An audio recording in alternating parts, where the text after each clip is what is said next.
ಇಂದಿನಿಂದ ರಾತ್ರಿ 7 ಗಂಟೆ ಬಳಿಕ ದಕ್ಷಿಣ ಕನ್ನಡ ಜಿಲ್ಲೆಯ ಬೀಚ್ಗಳಿಗೆ ತೆರಳುವುದನ್ನ ನಿರ್ಬಂಧ ಮಾಡಲಾಗಿದೆ.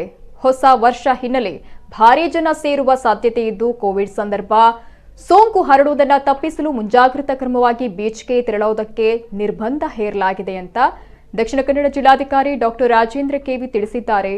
ಹೊಸ ವರ್ಷಕ್ಕೆ ಬೀಚ್ಗಳಿಗೆ ತೆರಳಿ ಎಂಜಾಯ್ ಮಾಡಬೇಕು ಅಂತಿದ್ದವರಿಗೆ ಈ ಆದೇಶ ಮಾತ್ರ ಶಾಕ್ ತಂದಿದೆ.